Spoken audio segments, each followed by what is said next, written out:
Friends, तो चलिए आज स्टार्ट करते हैं फिर से साइंस के चैप्टर 1 के पार्ट 2 में। आपने फर्स्ट वीडियो देख लिया होगा, फर्स्ट पार्ट देख लिया होगा। उसमें हमने प्रश्न क्रमांक 2 तक चर्चा की थी। अब हम प्रश्न क्रमांक 3 पर चर्चा करेंगे। इसमें पहला प्रश्न है, निम्नलिखित अवलोकनों हेतु लिखें। निम्नलिखित अवलोकनों हेतु कारण लिखें। पहला ए, नेफ्थलीन को रखा रहने देने पर यह समय के साथ कुछ भी छोड़े बिना अदृश्य हो जाती है। नेफ्थलीन को रखा रहने देने पर यह समय के साथ कुछ भी ठोस पदार्थ छोड़े बिना अदृश्य हो जाती है। सो फ्रेंड, अब हम जानते हैं नेफ्थलीन एक लिक्विड है, द्रव है।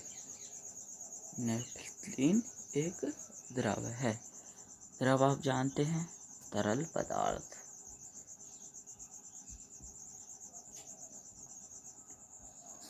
नेफ्थलीन एक तरल पदार्थ है। नेफ्थलीन एक तरल पदार्थ है जिसमें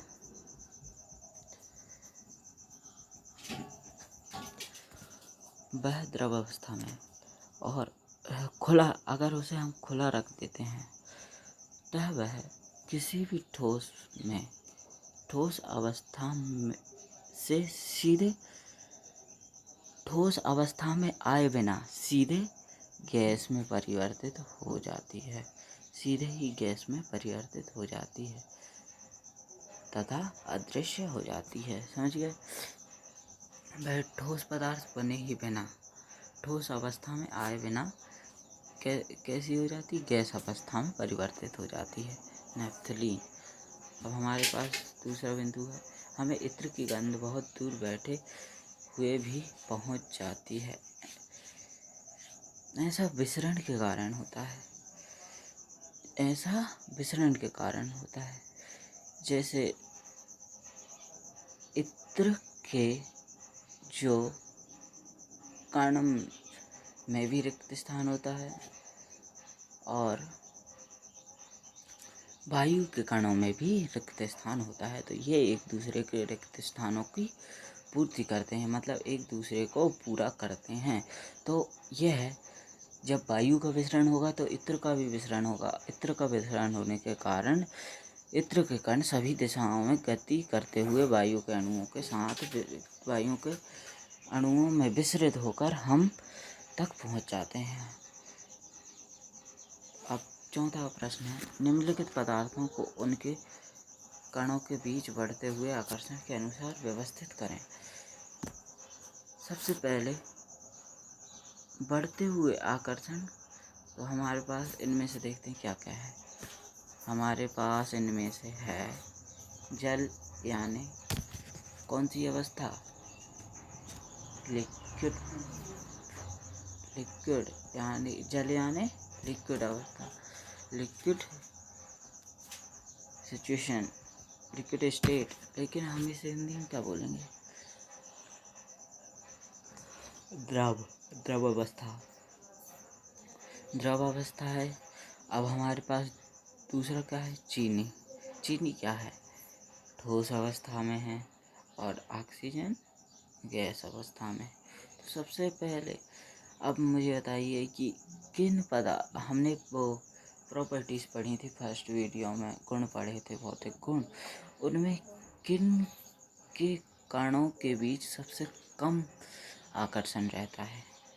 गैस अवस्था के कणों के बीच आकर्षण कम रहता है, इसलिए पहले क्या आएगा? गैस अवस्था। उसके बाद किस अवस्था के कणों के बीच और कम मतलब गैस अवस्था से थोड़ा ज़्यादा आकर्षण रहता है, तो वो है हमारा तरल अवस्था, मतलब द्रव अवस्था। तो इसमें द्रव अवस्था में क्या है? जल है, तो दूसरे नंबर पर हम जल लिखेंगे। अब तीसरा आया हमारे पास, बचा कौन सा? चीनी के इनमें आकर्षण अधिक रहता है। चीनी में मतलब ठोस में आकर्षण अधिक रहता है। चलिए अब हम 5वां प्रश्न देखते हैं। निम्नलिखित तापमानों पर जल की भौतिक अवस्था क्या है? निम्नलिखित तापमानों पर जल की भौतिक अवस्था है क्या है? चलिए अब हम लेते हैं। आप ये एक्सपेरिमेंट कर सकते हैं। जब आप रेफ्रिजरेटर में बोतल में एक बोतल में पानी भरकर रखेंगे तो उसे आप कर देना 0 डिग्री सेल्सियस पर। ठीक है, उसे 0 डिग्री सेल्सियस पर किया तो जल ठोस अवस्था में मिलेगा आपको। जल किस अवस्था में मिलेगा? ठोस अवस्था में। चलिए अब आपका रूम टेम्परेचर कितना होता है, मतलब सामान्य टेम्परेचर कितना होता है अपना? 25 डिग्री सेल्सियस से 30 डिग्री सेल्सियस, और उसके नीचे भी होता है 22 डिग्री सेल्सियस से 30 डिग्री सेल्सियस। तो इसमें किस रूप में हो, किस अवस्था में होता है जल? उसकी सामान्य अवस्था में, अर्थात तरल अवस्था में, मतलब द्रव अवस्था में। अब हमारे पास अंतिम 100 डिग्री सेल्सियस। आप एक पानी लीजिए, किसमें? बीकर में, मतलब कोई भी बर्तन, पतीला, उसमें पानी लिया। उसमें पानी भरने पर आप उसे गैस पर चढ़ा दीजिए, और गैस पर चढ़ा दीजिए तब वह कितना, गैस का तापमान आपको करना है कितना? 100 डिग्री सेल्सियस। 100 degree Celsius. तो इतना तापमान करने पर आपको जल किस अवस्था में मिलेगा? वाष्प अवस्था में। जल किस अवस्था में? वाष्प अवस्था में। चलिए अब हम अगले प्रश्न की ओर बढ़ते हैं। अगला प्रश्न है हमारे पास, पुष्टि हेतु कारण दें।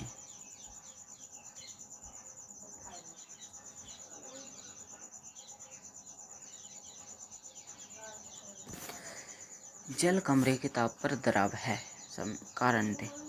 क्योंकि कमरे का तापमान 25 डिग्री सेल्सियस होता है और जल का हिमांक, क्योंकि कमरे का तापमान 25 डिग्री सेल्सियस होता है, हमारे कमरे का तापमान 25 डिग्री सेल्सियस होता है, और जबकि हमें पता है जल कितनी डिग्री सेल्सियस पर जमता है? 0 डिग्री सेल्सियस पर। तो आपको समझिए, और वाष्प रूप में कितने डिग्री सेल्सियस पर जाता है? 100 डिग्री सेल्सियस पर। तो इसे हमें ये सिद्ध हो गया कि जल कमरे के ताप पर द्रव है। लोहे की अलमारी कमरे के ताप पर ठोस है। अब हम इसे एक उदाहरण की मदद से समझेंगे। आपने देखा होगा लोहार उसे लोहे को ठोस से किस अवस्था में बदलने के लिए? तरल अवस्था में, मतलब द्रव अवस्था में बदलने के लिए उसका ताप कितना कर देते हैं?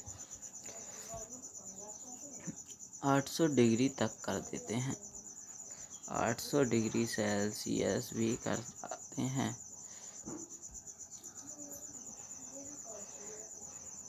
तो इसका तापमान, इसलिए लोहे की अलमारी कमरे के ताप पर ठोस है। हम पढ़ेंगे 207वां प्रश्न। 273 केल्विन पर बर्फ को ठंडा करने 273 केल्विन पर बर्फ को ठंडा करने पर तथा जल को इसी तापमान पर ठंडा करने पर शीतलता का प्रभाव अधिक क्यों होता है? फ्रेंड्स, हम देखते हैं, जब आपने बर्फ लिया, बर्फ को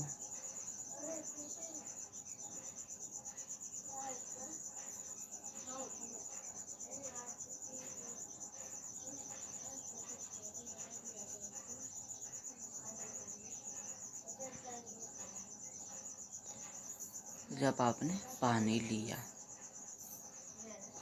बर्फ, जब आपने उसे अपने हाथ पर रखा, ठंडा पानी या फिर बर्फ, जब आपने उसे हाथ पर रखा तो बर्फ है ना, आपके हाथ की सारी ऊष्मा यानी कि सारी गर्मी हीट खींच लेता है, वह अपने अंदर ग्रहण कर लेता है, जिससे हमारे हाथ का तापमान कम हो जाता है, जिससे हमें शीतलता का अनुभव होता है, मतलब हम शीतलता महसूस करते हैं।